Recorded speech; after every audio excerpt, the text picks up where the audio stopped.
on the drinking and driving rates or whatever, but that actually had nothing to do with the price of tea in China. It was just something everybody has an opinion on. So we did the power of suggestion. Now, power of suggestion, book we read. Okay, here we go. So our inspiration came from the book The Crucible by Arthur Miller. And The Crucible is about the Salem witch trials and how 3 girls managed to convince an entire town that witches were running around and little canaries were flying over their heads. None of that actually happened, but several people were killed due to this. One crushed to death by stones, several hung. So our logic was, how could someone actually convince a ton of people who are perfectly thinking adults that there's witches, which are from myths? And how these girls did it is they actually claimed they were possessed and all this stuff. So that kind of got us thinking, how could we kind of convince people and sway your opinions either way kind of at our will? So, what we did first is we looked up things that we do. So something really funny is propaganda. Everybody knows what propaganda is. We actually used forms of propaganda. Now propaganda is used to sway you completely.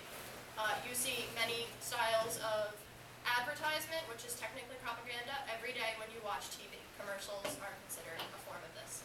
So our logic was, how could we do this? So we did find out that we can do it, which we were all doubters, okay? We didn't think we could do this. And we did it. And the way we did it was kind of funny. Now, the main way we did it is, first of all, I did a few things when I was talking. I tried to use my hands less, so you aren't distracted by me anymore. When I use my hands, you look at my hands, not my face. I also tried to speak clear and loud, so you could all hear me and you'd all be focused on me. I tried not to stutter, I tried not to say is the worst word you can use. So we found that that actually sways you because it makes you pay attention to me more than the chip in the bricks or something on the wall. And we also did something else a little bit more powerful. And I don't know if you viewed our first 2 presentations, you would have seen a picture at the end of the presentation which said it only takes a family of 4 to stop drunk driving. And it was a crushed car. Yeah, it was a pretty sad picture. And that right there is we actually think what was the tipping point for some people was the, wow. And another thing I did was when I selected the data to show you, I'm not going to tell you about the stuff that's opposite of our theory of what we're trying to tell you. So I told you all, about how Germany has drinking problems and all that, Well, I didn't tell you that England's age is the same as theirs and England has no problems. Why would I tell you that? It would just make you think, oh, 18 is good. So that was kind of I was telling the truth the whole time. But I wasn't telling you the full truth, which is how this works. So I pulled a huge example off when it comes to image propaganda. So I don't want your opinions on the man in this picture. But first things you notice about this picture is it's red, white, and blue. Red, white, and blue equal America. Woo, go America! That's the first thing you're going to think if you don't already know Obama. First thing some of you might be thinking is Obamacare. So next thing you notice is hope. The words big, bold, right front and center with his face. You're associating him with hope now. That's how you do a tag along. So that right there is a little example which I found. This is modern propaganda. This was hung up. This is all over Facebook. So we did run into a roadblock in the beginning, however, which I discussed with Mrs. G, because we originally wanted to put a bunch of people in a room and try to turn you all against each other.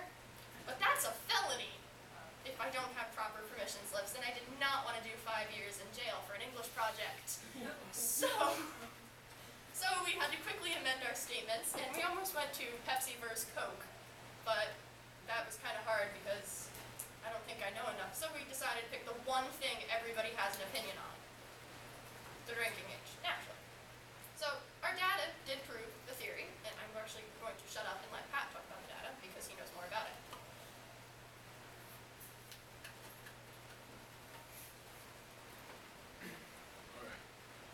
So, the first survey we gave out was the control survey, and that was to see just what everyone thought from the beginning. So in the beginning, even though it's not a big difference, the majority of people lean toward 18. This is for question 6, and question 6 was, what age do you believe people are mature enough to consume alcohol responsibly?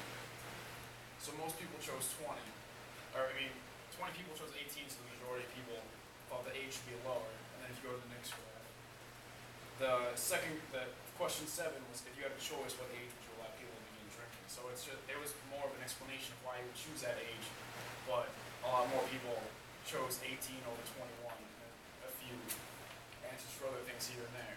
So then after the presentation we gave you another survey. It was after a week and a half, maybe, after we had given out the control survey, so you might not remember what you had said in the initial survey, so you can't really base off of what you had done in the past. You have to base off what you had just saw in the presentation.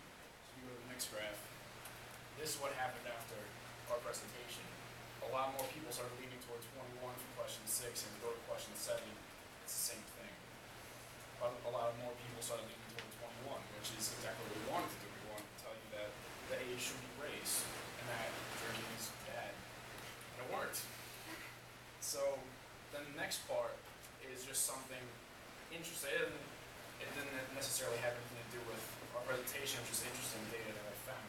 And I only found it for the control survey portion. I didn't find it for the second one. But what I wanted to find was if males who had consumed alcohol and males who hadn't consumed alcohol, and same for females, if that influenced how they answered the survey. So I went through each survey and saw if you were a male or female, and if you had consumed alcohol or not. And then I saw if you had thought the age should be changed. Now, this is for males who have had alcohol.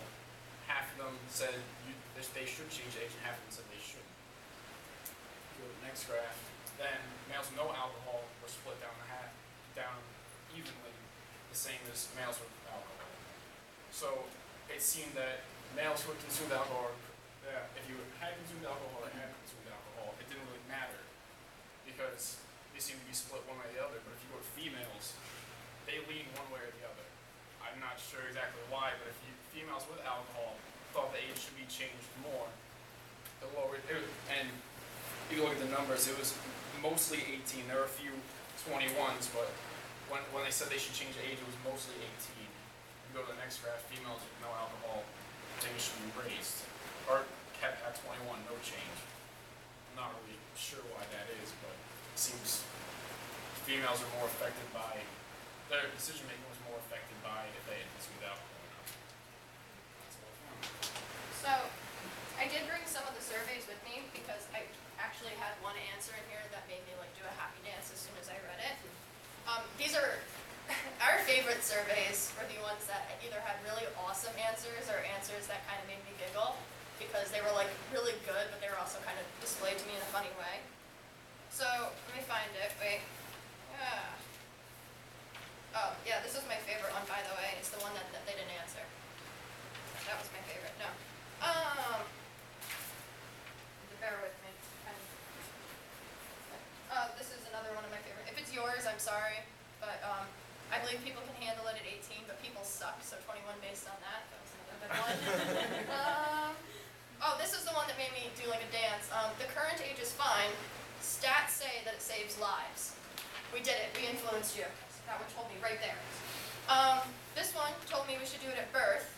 Why? If people can drink from birth, no drinking age, then getting wasted loses some of its appeal, it loses its forbidden fruit alert, and no drinking age, less problems after a generation. So at first I giggled and I was like, birth, really? And then I was like, wow, that's actually a good answer. And then we have one more funny one that I like. After seeing someone else's presentation, I actually figured out whose this one is because it ends in "let's go."